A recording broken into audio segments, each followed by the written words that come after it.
Bom dia, meus amados, bom dia, terça-feira chegou e nós estamos aqui com a jornada da semana falando sobre os milagres de Jesus. O quanto temos que aprender, né? Quantos milagres Jesus já fez e quantas vidas o Senhor transformou durante a sua jornada aqui nessa terra. Por onde ele passava, e é verdade, alguma coisa tinha que acontecer, vidas eram transformadas e Jesus continua o mesmo, onde ele passa, através da sua palavra, através daqueles que o levam, ele transforma a vida e ele muda histórias. Mas aprendemos muito com os milagres de Jesus. Então nessa semana nós vamos estar nessa série falando sobre os milagres de Jesus. Hoje nós vamos tomar por base o livro de Lucas, capítulo número 7 e o versículo de número 11, que fala sobre o filho da viúva de Naim, que foi um milagre que o Senhor fez, que transformou a vida e a história daquela, não só daquela mulher, mas daquela família que vinha vivendo uma história de tristeza, de luto, e o Senhor chegou e transformou. É isso que Jesus faz. Ele transforma a história, ele muda, ele dá esperança. É isso que ele fez e é isso que ele faz até os dias de hoje. Amém, meus amados? Você que nos segue, eu agradeço ao Senhor pela tua presença e a tua vinda aqui e oro também pela sua vida, para que Deus continue abençoando a sua vida. Você que ainda não nos segue, se inscreve no canal, ativa o sininho, porque você será o privilegiado quando nós postarmos vídeos aqui. Você vai se deleitar no banquete que virá da parte de Deus. Então vamos lá, sem mais delongas, vamos para o texto. Lucas 7, 11, o versículo 11 vai dizer assim: E aconteceu que depois de ir à cidade chamada Naim, e com ele ia muitos dos seus discípulos e uma grande multidão. E quando chegou perto da porta da cidade, eis que levava um defunto, o filho único de sua mãe, que era viúva. E com ela ia uma grande multidão. Ou seja, uma multidão ia chegando e outra multidão ia saindo da cidade. E vendo o Senhor, moveu-se de íntima compaixão por ela e disse-lhe: Não chores. E chegando, tocou no esquife, e os que levavam pararam, e ele disse mancebo, em algumas traduções vai dizer jovem. Ele disse: Jovem, a ti te digo, levanta-te. E o defunto assentou-se e começou a falar e entregou a sua mãe. Só Jesus, né, meus irmãos? Só Jesus para fazer essas coisas maravilhosas. Então, o filho da viúva de Naim. Essa mulher estava vivendo uma situação desastrosa. O cenário aqui era um cenário o pior possível que você possa imaginar. Imagine você que uma mulher na época de Jesus, naquela época, já não era tão valorizada. Mas uma mulher viúva era menos valorizada ainda. Só que essa mulher ela tinha perdido seu esposo, ela estava viúva, mas ela também perdeu o seu filho e era filho único. Imagine o cenário da vida dessa mulher. Imagine. Então, quando Jesus chega naquele lugar, a Bíblia diz que ele vai entrando na cidade com uma multidão e os seus discípulos, e aquela mulher ela vem saindo com outra multidão. E o que eu percebo aqui é que quando Jesus chegava com aquela multidão, era a multidão da alegria que vinha com Jesus, que percebia o que Jesus já fazia, que conhecia os milagres de Cristo. A multidão que andava com Jesus já sabia o que ele fazia, mas vinha de frente no caminho contrário, uma multidão que não conhecia, podemos dizer assim, os milagres do Senhor, não poderia entender aquela alegria.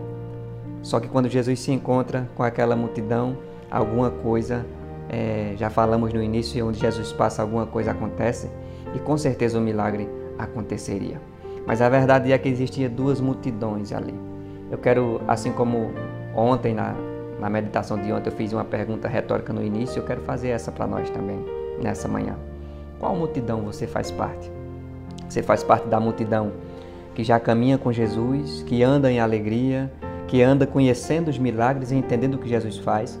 Ou você faz parte da multidão da tristeza, da multidão que ainda não conhece os milagres do Senhor? De que multidão você faz parte nessa manhã? É algo que nós precisamos meditar. Quando Jesus se encontra, quando aquelas multidões elas passam uma pela outra, a Bíblia diz que Jesus percebe a tristeza e o luto daquela mulher. E no verso que nós lemos, no verso de número 13, vai dizer assim: E vendo o Senhor, moveu-se de íntima compaixão. Deixa eu dizer algo aqui para você importante. Às vezes nós passamos situações e adversidades que surgem que nós pensamos que o Senhor não está nos vendo. O Senhor está vendo o que você tem vivenciado. A Bíblia diz que, vendo Jesus a situação daquela mulher estava sem esperança. Aquela mulher estava vivendo uma vida sem esperança totalmente, sem seu esposo, sem seu filho, uma mulher que a sociedade não valorizava. Então aquela mulher estava numa tristeza imensa. E quem sabe aquela mulher no seu íntimo pensava que ninguém estava vendo ou se importando com a situação dela. Mas Jesus estava vendo. E a Bíblia diz que ele se portou com íntima compaixão. Essa expressão íntima compaixão é de empatia, de se colocar no lugar, de sentir a dor da pessoa, né? Então Jesus sentiu isso. Quando ele passa por ali, a Bíblia diz que ele olha e ele estava vendo aquela situação, mesmo que a mulher estava sem perceber, mas ele viu a situação, ele estava contemplando e ele manda parar. Primeiro ele diz à mulher, não chore. Mas como numa situação daquela não chorar?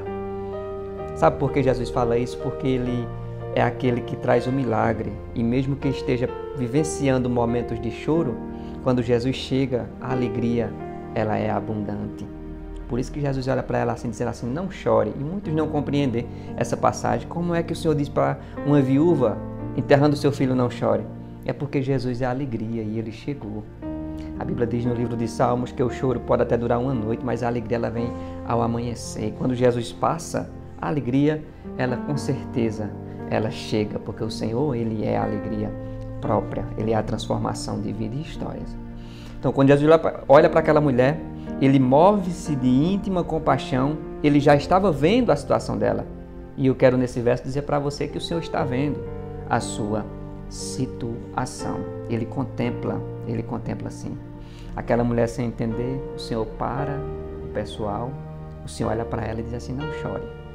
E a Bíblia diz que ele toca no esquife e aqueles homens pararam e ele simplesmente olha para aquele jovem e diz assim, levanta. E a Bíblia diz que o impossível acontece. A Bíblia não diz que aquele jovem estava doente e levantou. A Bíblia não diz que ele teve uma tontice e estava ali e levantou. A Bíblia diz que o defunto levantou e começou a falar. Oh, glória a Deus! Nessa manhã de terça-feira, eu me alegro com essa palavra, meus amados. Porque o Jesus que ressuscitou o filho da viúva de Naim é o Jesus dos dias atuais, que habita naqueles que andam com o Espírito Santo. É o Jesus que fala através da sua palavra. É o Jesus que está falando nessa manhã através da sua palavra. Não sou eu não, é a palavra de Deus que fala ao teu coração, que me escuta nessa manhã de terça-feira. Eu me alegro porque o impossível Jesus faz. Quem sabe você está escutando essa palavra e você está dizendo assim, mas o irmão não sabe o que eu tenho vivenciado, todos os recursos já acabaram, eu não sei mais o que fazer. Deixa eu dizer algo aqui. Você é um forte pretendente a receber o milagre de Deus. Quando os recursos seus acabam, é aí que o impossível de Deus começa a ser colocado em prática. O que aquela mulher poderia fazer? O que é que aquela multidão que estava em tristeza poderia fazer? Nada.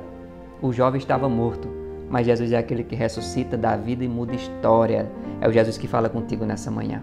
É o Jesus que fala com você neste vídeo e nessa palavra, através da palavra de Deus. Então, guarde essa palavra no seu coração. Quando Jesus chega, o impossível acontece. O impossível pertence ao Senhor. Continua fazendo o possível, que é o que nós podemos fazer. Mas o impossível está nas mãos de Deus. Guarde essa palavra no seu coração. Hoje, terça-feira, estamos encerrando este dia e eu já peço a Deus que a tua terça seja um dia abençoado, com a bênção e a proteção de Deus. E amanhã, quarta-feira, temos mais Jornada da Semana falando sobre os milagres de Jesus. Te espero lá, esteja conosco, em nome de Jesus. Fica na paz.